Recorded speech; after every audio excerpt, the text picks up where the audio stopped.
Hello friend, YT study zone के हमारे इस एजुकेशन प्लेटफॉर्म पर आप सभी का हार्दिक स्वागत है। आज के इस वीडियो में हम डिस्कस करने वाले हैं आधुनिक भारत के इतिहास से संबंधित एक मोस्ट टाइम पे चैप्टर जिसका नाम है नवीन स्वायत्तशासी राज्य है। इस चैप्टर में हम जानेंगे उन मोस्ट टाइम पे फैक्ट को जिनकी आपकी आगामी परीक्षाओं में बनने की संभावना बहुत अधिक है। और दोस्तों, जितने भी हमारे ओल्ड एस्पिरेंट इस सीरीज़ को लगातार फॉलो कर रहे हैं तो उन सबसे रिक्वेस्ट ये है कि जल्दी से ओपन कर दीजिए पेज नंबर 90 और पेज नंबर 90 पे आपको मिलेगा ये वाला चैप्टर। तो चलिए अब बिना वक्त गवाए शुरू करते हैं आज का अपना ये वीडियो। तो फ्रेंड, वीडियो की शुरुआत करने से पहले आप सभी एस्पिरेंट को मैं देना चाहूँगा एक प्यारी सी जानकारी। प्लीज़ इस जानकारी को आप ध्यान से ज़रूर सुनिएगा। आप सभी की हैवी डिमांड पर हम लेकर आ चुके हैं अनअकैडमी प्लेटफॉर्म पर आप सभी के लिए 2 फ्री लाइव क्लासेस जो कंडक्ट होती है डेली 6 PM एंड 8 PM पर। To unlock this classes use my code YTSZ10। लेकिन उससे पहले दोस्तों आपको एक बात ध्यान से सुननी है कि आप हमारी क्लास को फ्री में कैसे ज्वाइन करेंगे। सबसे पहले आपको प्ले स्टोर से डाउनलोड करना है अनअकैडमी लर्निंग ऐप को। जी हाँ, अनअकैडमी लर्निंग ऐप को डाउनलोड करिए। उसके बाद उस ऐप में आप करिए साइन अप। जी हाँ, साइन अप करने के बाद में आपको सर्च करनी है हमारी प्रोफाइल उमेश सर, और उस पर क्लिक करके हमारी प्रोफाइल पर आपको फॉलो पे क्लिक करना है। अदरवाइज़ आप इस वीडियो के डिस्क्रिप्शन बॉक्स में भी जा करके हमारी प्रोफाइल को फॉलो कर सकते हैं। पहला लिंक आपको मिलेगा हमारी प्रोफाइल का। ये दोनों ही क्लासेस बिल्कुल फ्री ऑफ कॉस्ट है। ऑल ओवर इंडिया से काफ़ी सारे एस्पिरेंट इस क्लासेस में पार्टिसिपेट करके स्वयं का मूल्यांकन करते हैं और एक अच्छा कॉम्पिटिशन्स अपने अंदर जनरेट करते हैं दोस्तों। क्योंकि दोस्तों, हम अगर पढ़ रहे हैं तो हमको स्वयं का मूल्यांकन करना भी आवश्यक होता है। तो इस लाइव क्लासेस के माध्यम से आप स्वयं का मूल्यांकन करिएगा। Wish you all the best. और कहीं पर भी कोई भी डाउट है अगर आपके मन में, ठीक है, तो आप इस वीडियो पर अपना डाउट, अपना क्वेरी, अपना क्वेश्चन हमको सेंड कर सकते हैं टाइप करके कमेंट बॉक्स के माध्यम से। For more information check description. तो चलिए बढ़ते हैं आज के अपने इस क्लास की ओर। इस वीडियो में आज हम जानेंगे पेशवा शक्ति का विकास। दोस्तों, लास्ट वीडियो में आपको बखूबी याद होगा कि हमने वहां पे डिस्कस किया था कि किस प्रकार 1707 ईस्वी में शाहू ने स्वयं को मराठा राज्य का शासक घोषित किया, ठीक है। और उसके बाद आपको याद होगा कि 1713 ईस्वी में बालाजी विश्वनाथ को मराठा राज्य का पेशवा नियुक्त किया था। तो यहाँ पर आपको ध्यान रखना है कि शासन की अस्थिरता का फ़ायदा उठा करके, ठीक है, बालाजी विश्वनाथ ने पेशवा की जो शक्ति थी, जो पेशवा क्या था, पेशवा आपको याद होगा कि जो मराठा साम्राज्य की जो 8 पोस्ट होती हैं जिसको हम बोलते हैं अष्ट प्रधान, इसमें जो हायर पोस्ट होती है वो क्या होता है, वो होता है प्रधानमंत्री, जिसको हम बोलते हैं पेशवा। तो जो वास्तविक जो पेशवा बना था पहला, वो था बालाजी विश्वनाथ, जिसने तरीके से काम किया और साम्राज्य में विस्तार किया। तो यहाँ पर आपके एग्जाम में क्वेश्चन ये बनता है, सबसे पहली बात तो ये कि इसका संपूर्ण शासनकाल कब से कब तक का था। तो ये शासनकाल था आपका 1713 से लेकर के 1720 तक। और ये किस वंश से संबंध रखता था, ठीक है। बालाजी विश्वनाथ जी का जो संबंध था वो था आपका चित्तपावन वंश के, ये एक ब्राह्मण थे। अब उसके बाद दोस्तों आपको कोई ज़्यादा पॉइंट हाईलाइट नहीं करने हैं, आपको सीधे जंप करना है बाजीराव प्रथम की ओर। लेकिन अगर हम बात करेंगे, बाजीराव प्रथम जो थे ये बालाजी विश्वनाथ के क्या थे, पुत्र थे। अब यहाँ पे आपको एक स्टार मारना है इस बुक के ऊपर और लिखना है क्या, आपको लिखना है कि आखिरकार ये पेशवा कब बने थे, ठीक है। 1713 में शाहू के क्या बने थे, ये पेशवा बने थे। और इनकी जो मृत्यु हुई थी ये हुई थी 1720 में, ठीक है। 1720 में क्या हो गई थी, इनकी मृत्यु हो गई थी। उसके बाद में इनके पुत्र इस पोस्ट पर आ गए। तो यहाँ पे बस आपको ध्यान रखना है कि कौन किसके पुत्र थे। बाजीराव प्रथम जो थे वो सेकंड पेशवा थे मराठा साम्राज्य के, और इन्होंने मराठा परिसंघ की भी स्थापना करी थी, ठीक है। मराठा परिसंघ का संस्थापक कौन था, तो ये थे बाजीराव प्रथम। और इसके अंतर्गत दोस्तों इसमें होलकर, सिंधिया, ठीक है, गायकवाड़ और भोसले शामिल थे। और इसने ने, ठीक है, बाजीराव प्रथम ने ही पुणे को अपना प्रमुख केंद्र बनाया, ठीक है। जो भी कार्यकारी जो एक्टिविटी होती थी वो कहाँ होती थी, वो पुणे में होती थी। अब हम बात करते हैं 1728 के बारे में। 1728 ईस्वी में बाजीराव प्रथम और निजाम उल मुल्क के बीच में एक वॉर हुआ था जिसका नाम था आपका पाल खेड़ा का युद्ध, ठीक है। कौन सा हुआ था वॉर, तो ये था आपका पाल खेड़ा का युद्ध। एग्जैक्ट डेट अगर हम बात करेंगे दोस्तों, स्टेट पीसीएस के एग्जाम में ये वर्ड्स एग्जैक्ट पूछा जाता है। तो ये डेट थी आपकी 17 मार्च 1728। ये आप बुक के साइड में लिख लीजिएगा, क्योंकि बुक में पेन चलाइए, ठीक है। बुक में हाइलाइटर प्रॉपर यूज़ करिए, क्योंकि रिवीजन जो होगा जो आप करेंगे एग्जाम से चंद दिन पहले, वो करेंगे अपनी बुक में से, ना कि वीडियो में से। वीडियो केवल आपको देखना है एक बार बस। अगर जरूरत पड़ रही है दूसरी बार देखिएगा, तीसरी बार आपको कभी भी वीडियो वॉच नहीं करना है। ये बात आप ध्यान रखिएगा प्लीज़ आप लोग। चलिए अब हम बात करते हैं निजाम मुल्क इसमें क्या हो गया था, ये पराजित हो गया था। उसके बाद जो पर्सनैलिटी आए वो थे क्या, बालाजी बाजीराव। बालाजी बाजीराव। सो यह राजा राम द्वितीय के पेशवा थे। किसके थे ये पेशवा, तो ये बने थे राजा राम द्वितीय के पेशवा। जैसे दोस्तों पेशवा चेंज होते गए तो वैसे वैसे क्या होंगे, जो शासक भी चेंज होंगे ना होंगे। भाई एज बढ़ेगी, लोग की डेथ भी होगी, तो नए पेशवा भी चेंज होंगे, और जो शासक होंगे वो भी क्या होंगे, चेंज होंगे। अब यहाँ पे अगर हम बात करेंगे, इसने राज्य की संपूर्ण शक्ति अपने हाथ में ले ली, तथा जो पेशवा का पद था वो क्या कर दिया, इसने वंशानुगत बना दिया। मतलब कि जो पेशवा का पद है, ठीक है, कोई अगर पुत्र योग्य है फिर नहीं है, वो पोस्ट क्या होगा, उसके पुत्र को ऑटोमेटिकली बाय डिफ़ॉल्ट मिल जाएगी। इसे बोलते हैं बाय डिफ़ॉल्ट, का मतलब वंशानुगत बन जाएगा, ठीक है। और इसी के काल में क्या हुआ था, पानीपत का तीसरा वॉर हुआ था 14 जनवरी 1761 में। और इस युद्ध में मिली पराजय को बालाजी बाजीराव सहन नहीं कर पाए, ठीक है। ये पर्सनैलिटी क्या थे, इस बात को सहन नहीं कर पाए, और 1761 में क्या हो गई, 1761 में इनकी मृत्यु हो गई, ठीक है। कब हुई थी, 23 जून 1761 को। देखिए मैं जो डेट और ये मंथ लिखवा रहा हूँ, ये केवल उन बच्चों के लिए जो किसी हायर एग्जाम की तैयारी कर रहे हैं। जैसे आज स्टेट पीसीएस उत्तराखंड में एग्जैक्ट ये क्वेश्चन पूछा गया था कि बालाजी बाजीराव की मृत्यु कब हुई थी। आपको 1761 दो ऑप्शंस में सेम दिया गया था, तो इसलिए आपको ये वाला भी याद करना पड़ेगा। 23 जून 1761 को इनकी क्या हो गई, मृत्यु हो गई। और बाजीराव द्वितीय क्या थे, ये अंतिम पेशवा थे। तो याद रखिएगा कि अंतिम पेशवा का नाम क्या था, तो ये था बाजीराव द्वितीय। और प्रथम पेशवा कौन थे, तो वो थे बालाजी विश्वनाथ, राइट। और बाजीराव प्रथम कौन थे, ये दूसरे पेशवा थे, और ये किसके पुत्र थे, तो ये थे आपके बालाजी विश्वनाथ के, ये क्या थे, पुत्र थे। और वंशानुगत इस पद को किसने बनाया था, तो ये बनाया था बालाजी बाजीराव ने। लेकिन बाद में क्या होगा, यही आपके अंतिम पेशवा बन गए। सो उसके बाद आपको याद रखना है कि बाजीराव द्वितीय अंतिम पेशवा थे, जिसे अंग्रेजों ने कानपुर के निकट बिठूर नामक स्थान पर निर्वासित कर दिया। अंततः 1818 ईस्वी में अंग्रेजों को ये स्थान पूना जो था वो उनके आधिपत्य में आ गया, ठीक है। अंग्रेजों ने क्या करा, पुणे पर अपना अधिकार स्थापित कर लिया, और इस प्रकार मराठा परिसंघ समाप्त हो गया। जो मराठा परिसंघ जो समाप्त हुआ, बनाया किसने था, पता है आपको, मराठा परिसंघ बनाया किसने था, अभी हमने जाना, बाजीराव प्रथम ने। समाप्त किसके काल में हुआ था, ये जो अंतिम थे आपके क्या, बालाजी बाजीराव। तो इन सबको टैली करते हुए आपको पढ़ते जाना है आगे। चलिए आगे हम बढ़ेंगे। अब देखते हैं आंग्ल मराठा संघर्ष। जो पहला जो आपका आंग्ल मराठा युद्ध हुआ था वो था आपका 1775 से लेकर के 82 ईस्वी तक। और संधि जिससे युद्ध क्या हुआ, प्रारंभ हुआ, तो ये थी आपकी सूरत की संधि। 1775 में हुई थी सूरत की संधि। और संधि जिससे युद्ध समाप्त हुआ, ठीक है।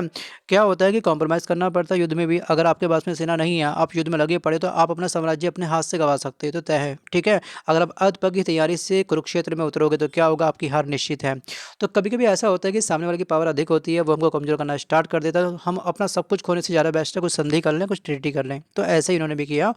यहाँ पे जो संधि हुई थी वो थी आपकी साल बाई की संधि। कब हुई थी, 1782 में, ठीक है। इसी के बाद क्या हो गया, ये युद्ध समाप्त हो गया। अब यहाँ पे आपको ध्यान रखना है, समकालीन बंगाल के गवर्नर कौन थे इस युद्ध को कुचलने वाले, ठीक है। तो ये थे आपके वॉरेन हेस्टिंग्स। सेकंड जो आंग्ल मैसूर युद्ध हुआ था, आंग्ल मराठा युद्ध हुआ था, ये हुआ था 1803 से लेकर के 06 तक। और बेसिन की संधि से क्या हुआ, युद्ध स्टार्ट हुआ, और इसका अंत कहाँ हुआ था, ये हुआ था आपका राजघाट, ठीक है। तीसरा युद्ध कब हुआ था, 1817 से लेकर के 1818। और बंगाल के गवर्नर उस समय कौन थे, तो ये थे लॉर्ड हेस्टिंग्स। चलिए अब हम बात करते हैं अवध। ये एक ऐसा स्थान है जहाँ से आपके एग्जाम में 1 से 2 क्वेश्चन बनते हैं। इसमें सबसे ज़्यादा इम्पॉर्टेंट है वो है आपका सुजाउदौला। सुजाउदौला ने वॉरेन हेस्टिंग के साथ में 1773 में बनारस की संधि करी थी। बनारस की संधि कब, किस वर्ष हुई थी, और किन दो पर्सनालिटी के मध्य हुई थी, तो ये हुई थी सुजाउदौला और वॉरेन हेस्टिंग्स के बीच में। कब हुई थी, 1773 में। और इसी के 2 वर्ष बाद 1775 ईस्वी में अवध के नवाब, ठीक है, अवध के नवाब आसिफउद्दौला ने फैज़ाबाद की जगह लखनऊ को राजधानी बनाया और इसने इमामबाड़ा का निर्माण भी किया। अब इमामबाड़ा कहाँ पे स्थित है, जल्दी से आप मुझे कमेंट करिएगा। सभी स्टेटमेंट आपको सामने दिख रही है, बहुत ही ईजी क्वेश्चन मैंने आपसे पूछा है। आई होप सो आप इसका आंसर भेजने का कष्ट जरूर करेंगे, इतना बड़ा कष्ट नहीं है, रिवीजन करिए। चलिए अब हम बात करते हैं मैसूर के बारे में। सो गाइस, मैसूर, हैदर अली का जन्म 1722 ईस्वी में मैसूर के कोलार जिले में हुआ था और 1775 ईस्वी में डिडगुल के किले को या किले का फौजदार बना तथा 1761 ईस्वी में मैसूर का क्या बना, ये शासक बना। अब हम बात करते हैं, हैदर अली ने प्रथम आंग्ल मैसूर युद्ध में अंग्रेजों को पराजित किया और द्वितीय आंग्ल मैसूर युद्ध में जनरल आयरकुट ने पोर्टो नोवा के युद्ध में हैदर को परास्त किया और हैदर की मृत्यु हो गई। याद रखिएगा, हैदर की यहाँ पर क्या हो गई है, मृत्यु हो गई है। अब उसके बाद हम बात करते हैं टीपू सुल्तान। देखिए, टीपू सुल्तान शायद आपने ये सीरीज़ देखी होगी, नाटक भी आता था। तो टीपू सुल्तान एक पढ़ा लिखा योग्य शासक था, ठीक है। टीपू सुल्तान क्या था, पढ़ा लिखा योग्य शासक था। और टीपू ने क्या करा था, टीपू ने श्रृंगेरी के जगत गुरु शंकराचार्य के सम्मान में मंदिरों का पुनः निर्माण भी कराया था। शंकराचार्य क्या है, जगत गुरु की उपाधि मिलती है इनको, और ये काफ़ी प्रभावित थे शंकराचार्य से टीपू। तो इनसे संबंधित जो भी इनके मंदिर थे उन सबको क्या करा, उसने रिनोवेट किया, ठीक है, दोबारा से उन सबको ठीक करा। और उसके बाद में हम बात करते हैं, टीपू ने फ्रांसीसी क्रांति से प्रभावित होकर के श्रीरंगपट्टनम में जैकोबियन क्लब की स्थापना करी थी। जैकोबियन क्लब की स्थापना किसने करी थी, टीपू ने करी थी। किस स्थान पे करी थी, श्रीरंगपट्टनम में करी थी, और उसका सदस्य बना और स्वयं को नागरिक टीपू ये क्या करा, इसने ये कहने लगा। अब टीपू ने अपनी राजधानी श्रीरंगपट्टनम में फ्रांस और मैसूर के मैत्री का प्रतीक स्वतंत्रता के वृक्ष भी लगाया था।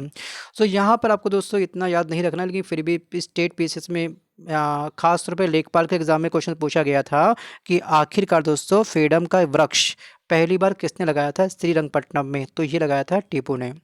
अब टीपू ने सेकंड आंग्ल मैसूर युद्ध में कमान संभाली और उसके बाद आपका तीसरा आंग्ल मैसूर युद्ध हुआ। इसमें कैप्टन मेडोज ने टीपू को क्या करा, टीपू को पराजित कर दिया और श्रीरंगपट्टनम की संधि करी। और इस संधि में ये शामिल था कि टीपू अंग्रेजों को 3 करोड़ रुपए, इतना हैवी अमाउंट देगा। जब तक यह रकम नहीं दी जाएगी टीपू के दोनों पुत्र क्या रहेंगे, उनके अंग्रेजों के कब्जे में रहेंगे। और चौथे आंग्ल मैसूर युद्ध में क्या हो गया, टीपू मारा गया। अब सीधे हम मूव करते हैं इस पॉइंट पर कि मैसूर जीतने की खुशी में आयरलैंड के लॉर्ड समाज ने वेलेज़ली को, ठीक है, मार्किवस की संधि या फिर ये उपाधि प्राप्त हुई। सो अब हम बात करते हैं आंग्ल मैसूर युद्ध। पहला युद्ध, तीसरा युद्ध, दूसरा युद्ध, चौथा युद्ध, ये सभी युद्ध आपको अच्छे से पढ़ने हैं। कौन सा युद्ध कब हुआ था, इनमें से आप कोई भी स्किप नहीं करेंगे, ठीक है। और संधि क्या हुई इसके लेकर के, तो ये संधि का नाम मद्रास की संधि किनके मध्य हुई थी, ठीक है, हैदर अली और अंग्रेजों के मध्य मद्रास की संधि हुई थी। और अंग्रेज पराजित हुए और हैदर अली क्या हो गया, इसमें मारा गया, ठीक है। जो भी ये चीज़ें हैं ये आप अच्छे से पढ़ लीजिएगा, इसमें आपको कोई भी पॉइंट स्किप नहीं करना है। अगली जो हमारा लोकेशन है दोस्तों वो है हमारी पंजाब। और गुरु गोविंद सिंह की मृत्यु के बाद में उनके एक शिष्य थे बंदा बहादुर, इन्होंने सिखों का नेतृत्व किया। अब यहाँ पर आपको एक बुलेट पॉइंट में एक चीज़ नोट करनी है कि आखिरकार गुरु गोविंद सिंह की मृत्यु कब हुई थी। दोस्तों, जो सिख गुरु थे वो कुल कितने थे, 10 थे। तो उसमें जो अंतिम गुरु थे वो थे गुरु गोविंद सिंह, जिनका देहांत हुआ था 1708 ईस्वी में। और इन्हीं पर्सनैलिटी ने खालसा पंथ की स्थापना भी करी थी। सो अब हम बात करते हैं कि बंदा बहादुर ने सिखों का पहला राजनीतिक नेता हुआ और जिसने प्रथम सिख राज्य की स्थापना करी थी। और 1716 में अगर हम बात करें तो 1716 ईस्वी में फर्रुख सिंह द्वारा बंदा बहादुर की हत्या कर दी गई थी। दोस्तों, काफ़ी सारे जो सिख गुरु थे उनकी भी काफ़ी हद तक, मतलब जो हमारे मुगल शासक थे, जैसे कि अगर हम बात करेंगे औरंगजेब ने भी एक पर्सनैलिटी की हत्या करवाई थी, तो वो कौन थे, गुरु तेग बहादुर। और एक पर्सनैलिटी और इम्पॉर्टेंट है जिनका नाम क्या है, अर्जुन देव, इनकी भी हत्या करवाई गई थी। किसके द्वारा, जल्दी से आप मुझे कमेंट करिए। जब मैंने मुगल साम्राज्य कवर किया था उसमें इन पर्सनैलिटी के बारे में डिस्कस किया था। अब देखते हैं आप आगे बढ़ रहे हैं, पिछला भूल रहे हैं या फिर पिछला भी आप लोग समेट के रख रहे हैं, मतलब कि रिविज़न कर रहे हैं। सो आगे हम बात करते हैं दोस्तों यहाँ पर कि कपूर सिंह के नेतृत्व में 1748 ईस्वी में दल खालसा की स्थापना की गई और कपूर सिंह की मृत्यु के बाद में जस्सा सिंह आलूवालिया ने दल खालसा को 12 स्वतंत्र मिसलों में विभाजित कर दिया। ठीक है, और जिसमें भंगी मिसल सबसे शक्तिशाली था। क्या था? ये जो भंगी मिसल है दोस्तों, ये सबसे अधिक शक्तिशाली था। देखिए, सुकर चकिया मिसल को आधुनिक पंजाब के निर्माण का श्रेय दिया जाता है। अब ये क्वेश्चंस आपके एग्जाम में पूछा गया, इसलिए हमने इसको हाईलाइट कर रखा है कि आखिरकार आधुनिक पंजाब के निर्माण का श्रेय किसको जाता है दोस्तों? तो ये जाता है आपका क्या? सुकर चकिया मिसल को। सो अब हम देखते हैं यहाँ पर दोस्तों महाराजा रणजीत सिंह, मोस्ट टाइम की पर्सनैलिटी है। रणजीत सिंह का जन्म 13 नवंबर 1780 को हुआ था और इनके पिता का नाम था महान सिंह। ठीक है, और रणजीत सिंह क्या थे? सुकर चकिया मिसल के थे और रणजीत सिंह ने भंगी मिसल से लाहौर और अमृतसर छीन करके लाहौर को अपनी राजधानी बना लिया। और दोस्तों ये वही पर्सनैलिटी थे जिन्होंने अमृतसर में जो स्वर्ण मंदिर है सिक्कों का, उसकी जो छत में जो दोस्तों गोल्ड लगा हुआ है, सोना जो लगा हुआ है, वो किसने दिया था दान? तो वो दिया था रणजीत सिंह जी ने। अब हम बात करते हैं अफगान के शासक शाह सूजा ने रणजीत सिंह को कोहिनूर हीरा दिया। सोचिए, इतनी बड़ी भेंट दी थी। रणजीत सिंह को कोहिनूर हीरा किसने दिया था? अफगान के शासक जिनका नाम था शाह सूजा। अब फौज आइन रणजीत सिंह की स्थायी सेना थी और उन्होंने लाहौर में तोप निर्माण का एक कारखाना भी खोला था। और रणजीत सिंह की सरकार खालसा कहलाती थी और उन्होंने, ठीक है, नानकशाही सिक्के भी चलवाए। और 1839 में क्या हो गया? रणजीत सिंह की मृत्यु के बाद में उनके उत्तराधिकारी का क्रम, उसके बाद में कौन आए? इनके बाद में आए क्या? खड़क सिंह, ठीक है, नौनिहाल सिंह, शेर सिंह और दिलीप सिंह।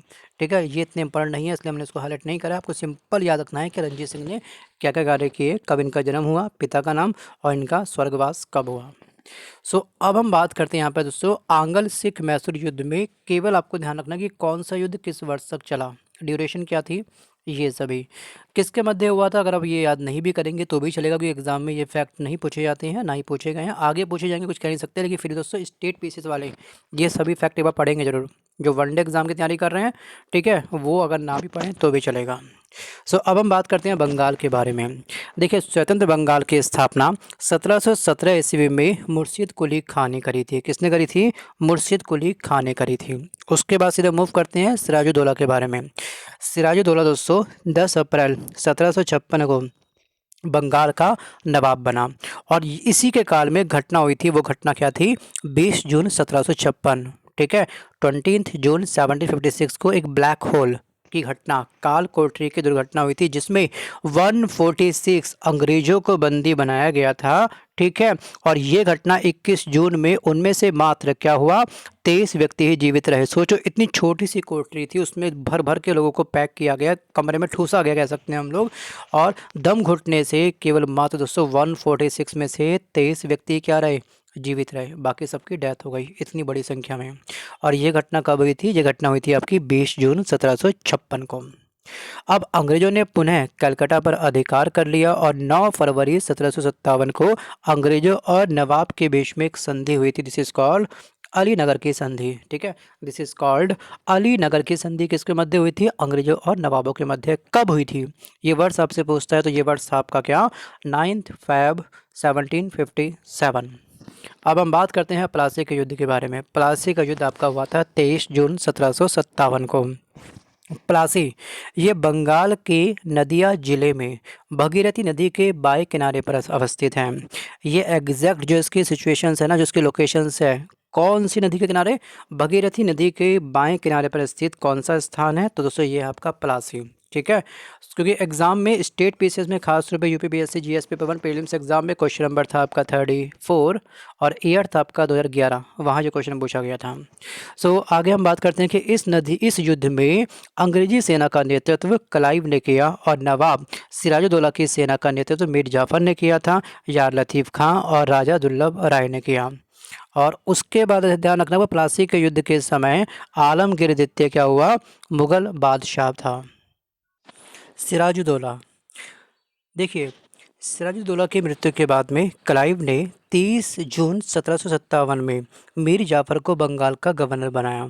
तो आपको याद रखना है कि सिराजुद्दौला की मृत्यु के बाद किसने किसको बंगाल का नवाब बनाया? तो क्लाइव ने मीर जाफ़र को बंगाल का नवाब बनाया। कब बनाया? 30 जून 1757 को। इस तरह से घुमा फिरा के आपके एग्जाम में क्वेश्चन बनते हैं, एक ट्रैप बनता है, एक जाल बनता है जिसमें स्टूडेंट फंस जाते हैं। तो आप प्लीज़ ये तीनों फैक्ट ध्यान रखिएगा। किसकी मृत्यु के बाद कौन बना, कब बना, किसने पोस्टिंग पर उसको नियुक्त किया, उस गवर्नर का नाम क्या था? Lord Clive. सो अब हम मूव करते हैं सीधे, अगले आते हैं पैराग्राफ पर। यह है मीर कासिम। मीर कासिम ने अपनी राजधानी को मुर्शिदाबाद से कहाँ पर हस्तांतरित किया था? तो ये किया था मुंगेर में। और अंग्रेज़ों ने इसे अपने विशेष अधिकारी की अवहेलना के रूप में लिया और जुलाई 1763 ईस्वी में, केवल ध्यान रखना 1763 ईस्वी में, मीर जाफ़र को पुनः बंगाल का नवाब कब बनाया गया था? 1763 में। और बक्सर का युद्ध चलिए पढ़ लेते हैं। बक्सर के युद्ध को आपने करना है हाईलाइट, इस बुक को करिए। और यहाँ पे केवल ध्यान रखना है आपको एक फैक्ट, वो ये कि अंग्रेजी सेना का नेतृत्व किसने किया था? हेक्टर मुंडो ने। और इस युद्ध का परिणाम क्या हो गया? अंग्रेजों की विजय हुई थी। और 12 अगस्त 1765 को क्लाइव ने शाह आलम से इलाहाबाद की प्रथम संधि करी। और बंगाल में द्वैध शासन की शुरुआत कब हुई थी? 1765 में। बंगाल के अंदर द्वैध शासन की स्थापना कब हुई थी? 1765 में। और अंततः अंग्रेजों ने नवाब शुजाउद्दौला के साथ में 16 अगस्त 1765 में इलाहाबाद की दूसरी संधि करी थी। कब करी थी? इलाहाबाद की दूसरी संधि हुई थी आपकी 16 अगस्त 1765 को। तो फ्रेंड, आज के इस वीडियो में बस कर इतना। तो ये चैप्टर यहीं होता है समाप्त।